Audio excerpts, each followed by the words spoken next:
Saudara, kita sambung lagi berkaitan dengan pembubaran GP Mania yang diprakarsai oleh Bung Noel Emmanuel Ebenezer yang hadir sebagai narasumber, dan juga Burhanuddin Muhtadi hadir juga untuk mengomentari, Direktur Eksekutif Indikator Politik Indonesia.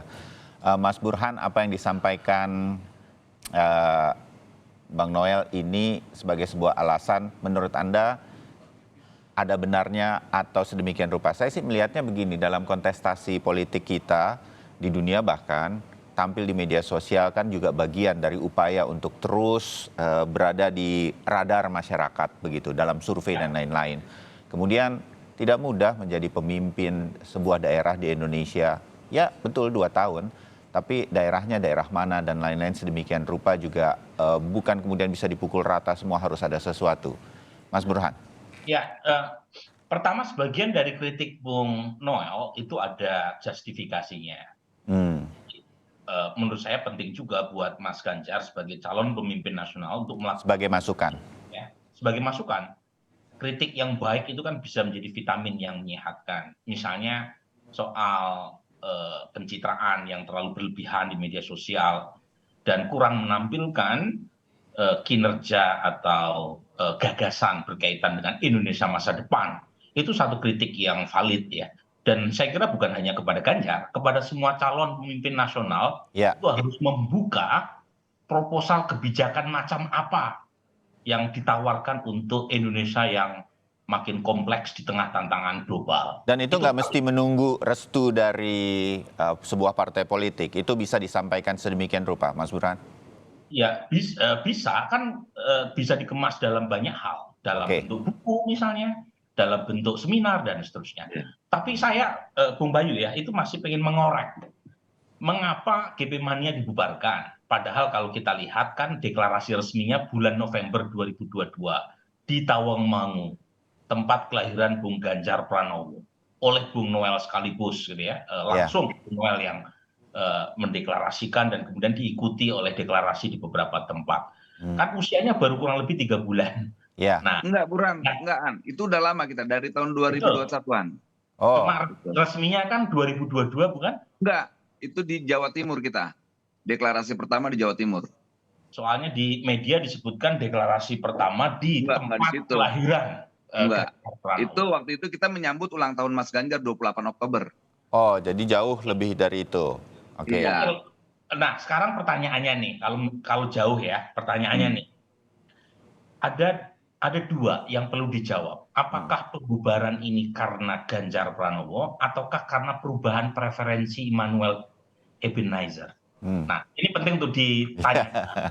Bang Noel. Karena kalau sebentar, Bung Bayu, Ya. Oh, maaf. kalau alasannya Ganjar Pranowo, kan Bung Immanuel udah kenal Ganjar Pranowo sejak lama. Tadi bahkan disebut sejak 2021, deklarasikan memperjuangkan Ganjar Pranowo sebagai the next president. Tadi pengakuannya kan sejak 2021. Masa baru tahu tanda kutip kelemahan Bung Ganjar beberapa hari terakhir? Nah, atau jangan-jangan yang kedua, ya, mungkin ada perubahan preferensi. Mungkin Bung Noel melihat ada capres lain yang dianggap lebih berani atau lebih punya nyali, saya tidak tahu. Ya. Ini yang saya ingin tahu, apakah sebab yang pertama kemudian beralih, ataukah karena perubahan sikap dan posisi Bung Noel, kemudian mencari justifikasi dengan mengatakan Ganjar tidak memenuhi kriteria sebagai pemimpin karena tidak punya nyali dan proposal kebijakan. Oke. Nah, itu mana yang pertama, mana yang sebab, mana yang akibat. Bang Itu Noel. yang perlu kita dengar. Gitu. Iya. Yang jelas tadi apa yang disampaikan Bung Burhan. Ternyata Bung Burhan ini lebih tahu soal Ganjar sebetulnya, tapi dia tidak mau mengungkapkan ke saya. Tapi yang jelas tidak memiliki proposal perubahan itu sendiri, gagasan dan sebagainya. Soal preferensi lantas kemudian saya harus memilih kandidat yang lain, itu udah pasti. Saya sampaikan, nggak mungkin model kayak saya, makhluk politik model kayak saya ini diam diri dalam melihat kontestasi politik 2024. Tapi yang paling penting, nggak kalah penting adalah ketika saya tidak mendukung Mas Ganjar lagi posisinya lagi tinggi-tingginya ya, bukan lagi posisinya lagi lemah. Jadi ketika ada orang coba melihat saya sebagai seorang oportunis, itu sudah saya sanggah ya. Mas Ganjar tuh lagi tinggi-tingginya, sama halnya ketika saya mengambil pilihan untuk membela sahabat saya Munarman. posisi saya lagi komisaris utama dengan gaji yang puluhan juta mendapatkan bonus segala-galanya. Saya harus ngambil pilihan-pilihan yang tidak populer kayak begitulah. Tapi inilah seorang kalau kita sebagai aktivis harus mampu ngambil risiko pilihan apapun dan saya harus bertanggungjawabkan. Sama halnya hari ini ketika saya membubarkan JP Mania, ya saya harus bertanggungjawabkan apa yang menjadi keyakinan politik saya. Kayak gitulah kira-kira Bayu dan Mas Burhan. Jadi saya konfirmasi Anda akan berpindah ke calon presiden yang lain nantinya. Sekarang sudah punya preferensinya?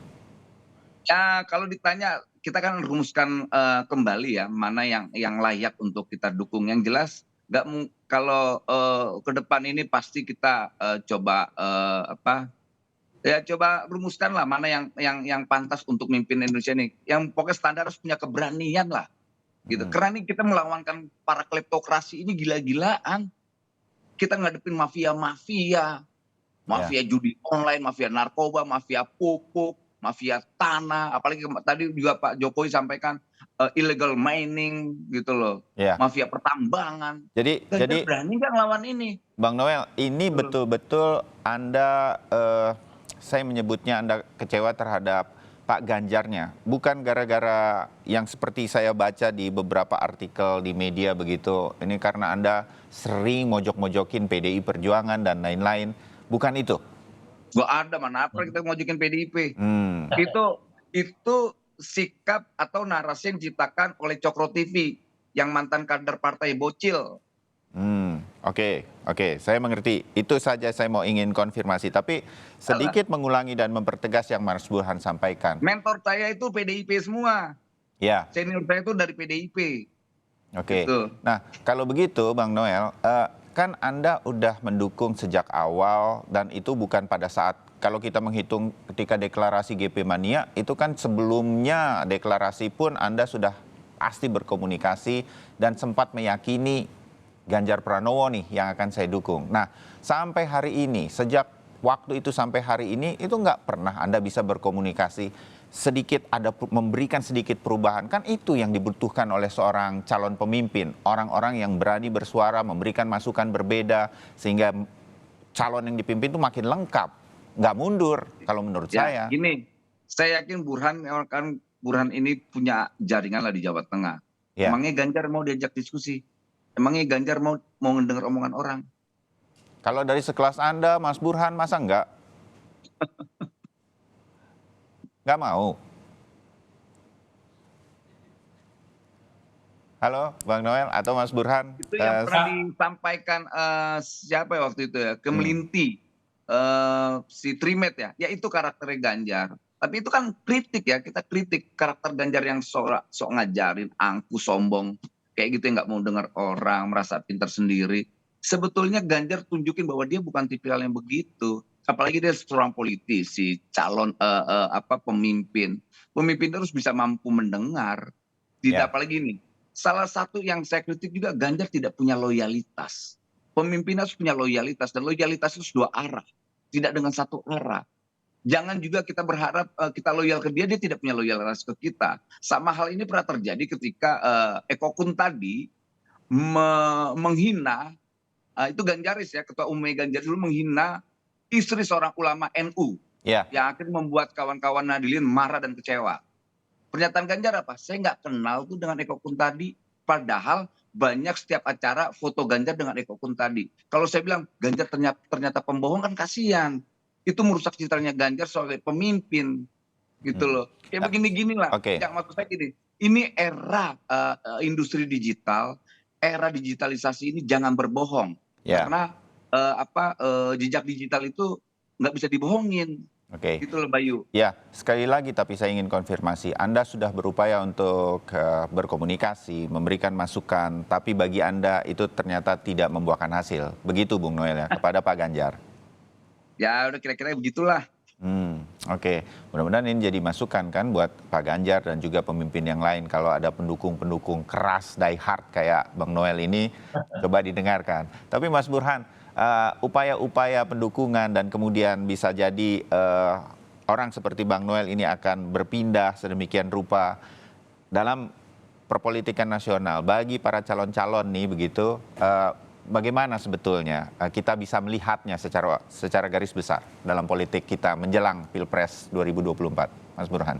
Ya, begini Bung Bayu ya, jangankan relawan politik yang relatifly kurang terstruktur ya dibanding partai politik. Aktivis partai pun itu mudah berpindah-pindah partai, Ya, mudah pindah-pindah afiliasi. Kita mengenal istilah kutu loncat ya untuk menyebut beberapa kawan partai yang punya histori pindah partai sering sekali gitu ya. ya, Jadi saya sendiri tidak terlalu kaget ya dengan fenomena semacam ini karena relawan dari sisi struktur dan organisasi kan lebih loose ya ketimbang partai. Ya, betul. Bahkan partai pun ketika sudah menetapkan capres resmi itu belum tentu diikuti oleh kadernya.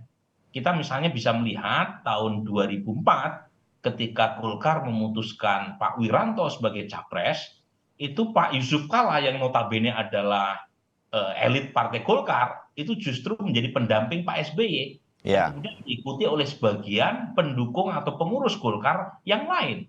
Termasuk misalnya dalam kasus Pilpres 2009, 2014, 2019 itu selalu ada gitu ya semacam variasi dukungan di antara elit partai. Nah, kalau kemudian partai yang terstruktur aja seperti ini gitu ya, eh, kita tentu tidak bisa gitu ya memaksakan pilihan atau oke. preferensi orang harus sama. Nah, tentu saja publik yang akan menilai soal apakah ini sebentuk komitmen yang kurang tegas atau loyalitas atau konsistensi itu kan publik aja yang menilai. Ataukah Oke. memang mereka bisa menilai atau memahami, merasionalisasi alasan yang diberikan oleh Bung Noel, silahkan publik yang jadi hakimnya. Oke, kalau Anda, Bung Noel, apa yang sebenarnya Anda ingin sampaikan? Kepada siapa sebenarnya pesan pembubaran GP Mania ini Anda ingin sampaikan dan apa key message-nya itu, Bung Noel? Ini, saya punya tanggung jawab moral dan politik dalam tindakan politik saya. Pembubaran itu saya sampaikan pertimbangannya yang tadi saya sampaikan awal. Ganjar tidak memiliki gagasan buat Indonesia ke depan. Kedua, Ganjar tidak punya keberanian. Kita butuh pemimpin yang punya nyali lah. Nyali tak usah melawan partai. Nyali bukan melawan ketua umumnya. Nyali untuk menyampaikan gagasan aja, tak usah ribet-ribet lah. Gitu loh. Karena 2024 nanti banyak kerjaan-kerjaan Jokowi saya yakinin itu akan diganggu. Berani nggak dia bilang saya akan mengawal legasinya Presiden Jokowi. Apalagi saya pendukung garis kerasnya Jokowi. Gitu. Itu aja deh tak usah ribet-ribet gitu loh. Itu tidak kita dapatkan. Ya. Dan Anda nggak mau nunggu, jangan-jangan nanti pada saatnya itu sebenarnya akan terjadi. Dan itu nggak mungkin terjadi di Ganjar. Saya yakinkan Oh Ganjar ya? tidak punya nyali. Oh.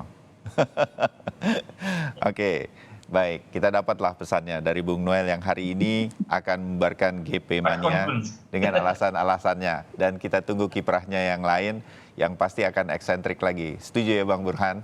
Mudah-mudahan nanti kita akan tunggu dan kemudian kita akan diskusi lagi di kesempatan Tapi yang satu lain. Bung Bayu yang saya monggo. harus kasih respect pada Bung Noel. Oke. Beliau ini kan pendukung die-hardnya Pak Jokowi ya, tetapi ketika ada sebagian elit pendukung Pak Jokowi yang meneriakkan 3 periode atau penundaan pemilu, Bung Noel ini berdiri paling depan menolak. Ya.